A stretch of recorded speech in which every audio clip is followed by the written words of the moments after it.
Bom, boa noite a todos. Meu nome é Renato Chaves. Para quem não me conhece, eu fiz carreira no Banco do Brasil como Joaquim. Nos conhecemos lá. Depois estou vendo aí vários colegas, né, ex-colegas. E depois, né, tive uma passagem na iniciativa privada. Hoje, né, já recebendo meu benefício da Previ, que eu também fui diretor da Previ, né, eu tenho uma carteira de ações, algumas empresas que eu identifiquei que têm falhas na transparência e eu procuro atuar, né? E aí eu vou falar um pouquinho para vocês do... Não, botão errado. O Joaquim me falou que como eu sou Botafogo, eu tenho direito a 12 minutos, não 10, né? Porque está um pouquinho longo. Então eu vou falar para vocês, né? Eu tenho me dedicado muito à questão de regulação no mercado de capitais. E aí eu, acompanhando, né, inúmeros processos da CVM, né? O Joaquim já falou um pouquinho de ética, né? Eu vou falar aqui bastante de falta de ética. Eu vou falar do dilema do regulador, né? Ele se vê, por conta do nosso modelo jurídico, né? Ele se vê diante, a cada semana, né? Os julgamentos são públicos, quem quiser pode participar, desse dilema. Eu julgo ou eu faço um acordo? Bom, o julgamento ele traz algumas vantagens, né? Ele mostra para a gente, ele traz um caráter reeducativo, um efeito educativo e preventivo, porque a CVM pode aplicar multas pesadas, né? Agora aumentaram, pode chegar a 50 milhões, e ela também pode fazer, no limite, né, inabilitar aquele sujeito para atuar no mercado de capitais. Coisa rara, né? Infelizmente é pouco utilizado. Existia uma dúvida, a lei recente deixou isso bem claro, as multas agora podem ser cumulativas. Eu posso multar o sujeito, a infração, né, ela pode ser punida com a multa e inabilitação. Antes ficava aquela dúvida, né, se eu multei não posso inabilitar. Agora pode. E tem gente que merece, né? Por um lado, né, o julgamento, muitas vezes, ele demora na apuração. Isso seria ruim, né? A pessoa recebe uma cartinha, ó, você está sendo investigado, responda aquela questão, e fica aquele processo demorado. O João Laudo falou, 31%, não é isso, João? Carência de pessoal. Então, o processo ele é demorado muitas vezes por falta de gente. E ainda surge, né, um outro probleminha, né? Existe a possibilidade de reversão da pena pelo conselhinho, chamado conselhinho. Então, a CVM vai lá, né, identifica uma infração, pune de forma exemplar, uma multa de 50 milhões, vai para o conselhinho julga o recurso e livra o sujeito daquela penalidade. Então, o julgamento, muitas vezes, fica aquele gosto amargo, né? A CVM vai lá, pune, e depois o conselhinho vai e inocenta. O termo de compromisso, ele está previsto na nossa legislação e ele é bastante utilizado. Ele traz uma economia processual, né? O que se chama aí a conveniência e oportunidade. Né? A CVM ela manda cartinha para o... Identificou uma infração, manda cartinha. Imediatamente você corre na CVM e fala, opa, eu quero fazer um termo de compromisso.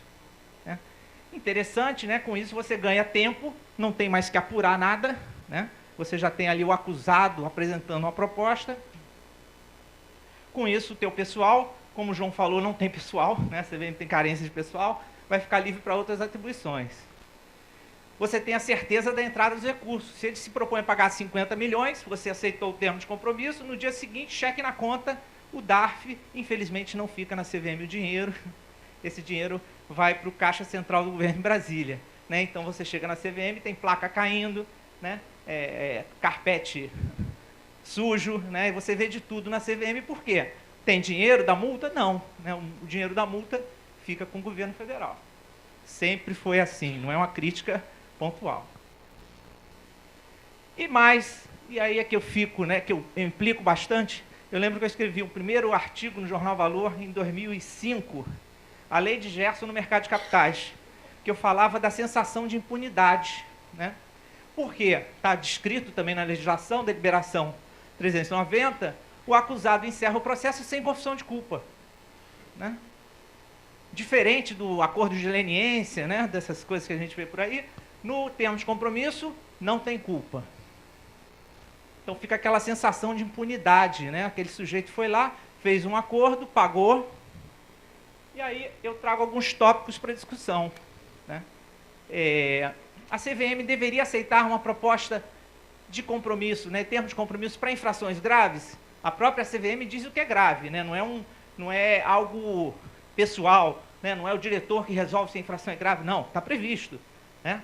Então, a CVM deveria aceitar, e eu cito insider trading, né, porque eu acho que é o pior dos crimes que um executivo pode cometer. Né? Ele tem a informação, ele trai a confiança do investidor em benefício próprio. Né? Então, eu coloco isso para debate.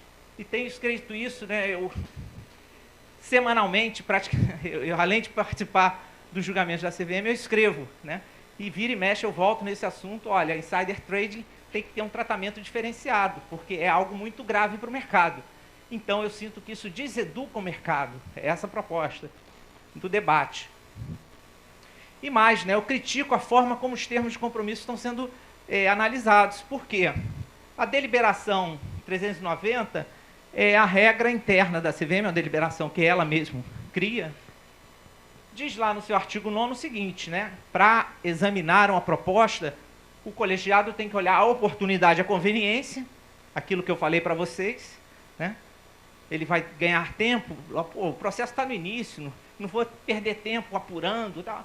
Então, ele é oportuno, conveniente, mas ele tem que observar a natureza e a gravidade, né? Por isso que eu botei em negrito sublinhado, se tivesse luzinha eu botava, né? Porque eu entendo que a CVM, ela está dando mais ênfase, e lá na frente a gente volta nisso, mais ênfase à questão de conveniência e oportunidade, deixando de lado a gravidade. Né? A AMEC, a Associação dos Investidores, né, considera o crime de insider trading, ele citou isso na carta que fez, eu coloco aí o link para vocês darem uma olhada, né, considera insider trading o imperador de todos os males. Né? Então é bom porque não é uma visão do Renato só, né, tem mais gente, e gente importante, né, a gente tem aqui grandes investidores ligados à AMEC, pensando nisso. Tem um projeto de lei, que infelizmente deve estar guardado numa quinta gaveta lá em Brasília, né, que proíbe, procura restringir o uso de termos de compromisso nos casos de manipulação de mercado insider trading. Né?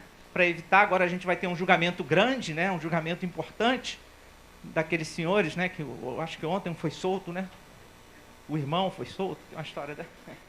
eles estão com um processo grande na CVM sobre insider trading. Agora imaginem vocês, né, se eles chegam lá e fazem um termo de compromisso de 100 milhões de reais, 200, porque para esse pessoal, né, 100 milhões é troco, né, o dinheiro da feira. Aí eles chegam lá, não, faz um termo de compromisso e morre o processo.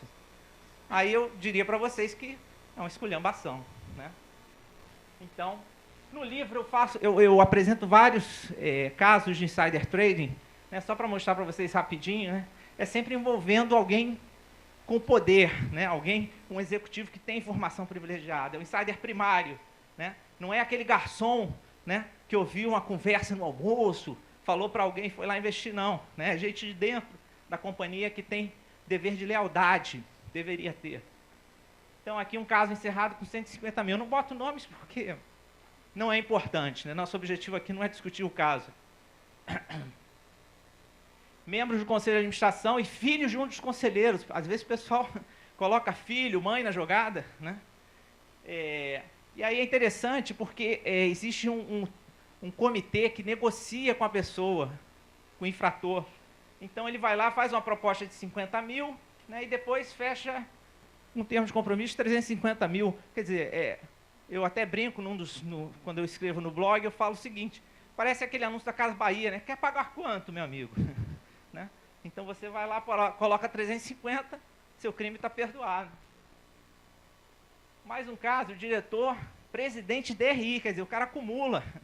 Ele não é muito importante, ele é importante ao quadrado. Né? E aí ele vai lá, faz 150 mil de termo de compromisso e é aceito. São vários casos, né? Eu só coloquei alguns aqui. O cara faz uma proposta inicial de 20 mil, 10 mil, também DRI, e fecha por 150 mil, quer dizer, fica parecendo uma questão só de valor, né? A gente não está considerando a natureza e principalmente a gravidade da infração desse sujeito. E mais interessante, né? Como não tem confissão de culpa, ele fica com ficha limpa. Né? Ele pode ser administrador em qualquer empresa do Brasil, sem problema. Também mais um caso, esse número 150 mil, eu acho que ele é cabalístico, né? Interessante que ele aparece toda hora, né? E parece brincadeira, teve uma vez um diretor de uma empresa, sabendo que eu acompanho, que eu estou ali em cima, ele perguntou, pô, eu deixei de publicar uma... Não é, era até algo bem leve, né? Ele falhou na divulgação de uma informação. Eu falei brincando para ele, eu falei, oferece 50 mil, cara. Ele ofereceu e colou. Então é mais ou menos por aí, né? Mais um caso. Esse talvez seja um caso interessantíssimo, porque o sujeito, ele se comprometeu a não ocupar cargos de administração. Ele se impôs uma inabilitação. Fato inédito, né? Porque ele viu que ele fez besteira, né? E foi aceito também. O último caso também, termos de compromisso de 300 mil. Né? Mas aqui eu trago rapidinho, né? O Joaquim vai me avisar quando estiver perto, né? Do tempo aí estourando. Casos que não estão no livro, porque é um caso que foi julgado agora em dezembro. E o livro foi lançado em outubro, né? Novembro? Não, outubro. E aí não deu tempo, mas eu trago para vocês, né, esse caso que é interessante. Mas ele é interessante por conta de uma situação recente, né? É algo novo no nosso país. Né?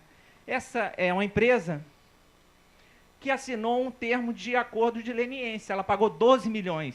É uma empresa corruptora, né? Ela admitiu, né, perante o juiz, sei lá, procuradoria, sei lá, com quem ela assinou, não me deu o trabalho de olhar o termo. Né? Mas o fato é que ela é uma empresa criminosa. Né?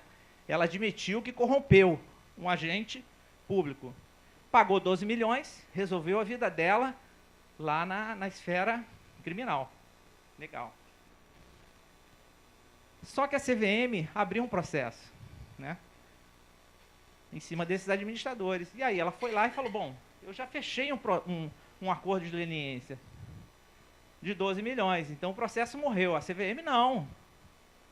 Uma coisa é sua questão criminal. Né? Na esfera administrativa, você tem sim uma responsabilidade perante a CVM, né, e o mercado, e aí eu vou investigar. A empresa teve a pachorra, a cara de pau, de propor 1 milhão no termo de compromisso. Seria uma situação muito interessante, né? Quer dizer, o sujeito vai, admite que é corruptor, faz um termo de compromisso na esfera administrativa, na CVM, e fica tudo bem. Termo de compromisso, lembrando, sem confissão de culpa. Né? E aí a CVM falou o seguinte, não, nesse caso não vai ter... É engraçado que eu sou acionista dessa empresa. Quando eu vi que ela tinha um termo de compromisso, eu abri um processo individual. Eu falo, não, eu quero saber quem praticou o ato de corrupção. Quem foi o administrador? Se foi o presidente, ou se foi o diretor financeiro isoladamente. Quem foi? Né? Porque tá lá, tá lá o corpo tendido no chão. Quem matou? Né? E eu pedi para a CVM apurar isso. Eu acho que isso criou algum tipo de constrangimento, né, porque a CVM não aceitou aquela proposta de 1 milhão. Ela não aceitou porque diz aqui, né, isso é uma cópia da decisão, que a proposta não traz agentes, né, por parte de agentes com relação com os quais há elementos de autoria e materialidade.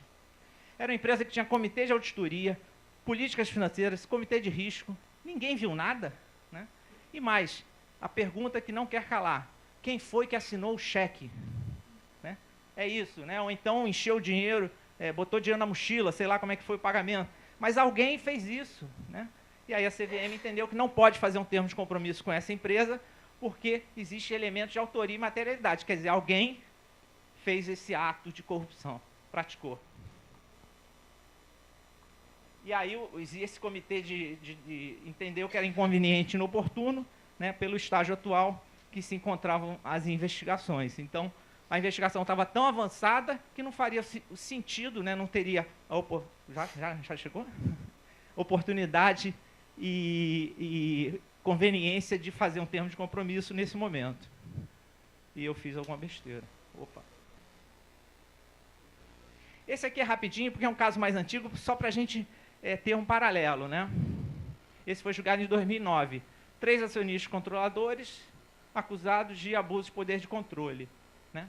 O mais engraçado que, nesse caso, a CVM aceitou, era basicamente, aqui tem tudo, né? Eles fizeram transferência indevida de ações, fizeram o administrador usando o poder de controle, né, o administrador praticar o ato.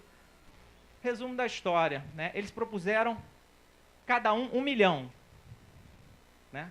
Eles fizeram a proposta de 1 milhão de reais, eram 3 milhões no cofre de Brasília, nesse termo de compromisso. E não foi aceito. Um mês depois, eles propuseram 5 milhões cada um. Já mudou o tamanho, né? E aí, a CVM aprovou, mas o diretor, à época, Eli Lória, conhecido do João Laudo, né? Ele votou contra. Né? E aí eu achei muito interessante, porque ele disse o seguinte: além de inconveniente e inoportuna, porque o processo já estava para julgamento, já não tinha mais nada, nenhuma economia processual viria junto, né? Ele falou da gravidade das infrações, a inexistência de economia processual e a existência de prejuízos a indenizar, porque aquele termo de compromisso faria com que a CVM recebesse recursos, mas e o mercado como fica? Né? Então ele teve um voto muito duro, dizendo, manifestando a opinião dele contrária a esse termo de compromisso. Né? Eu não cito nomes aqui porque é irrelevante. Né? Eu acho que o importante é a gente entender, né?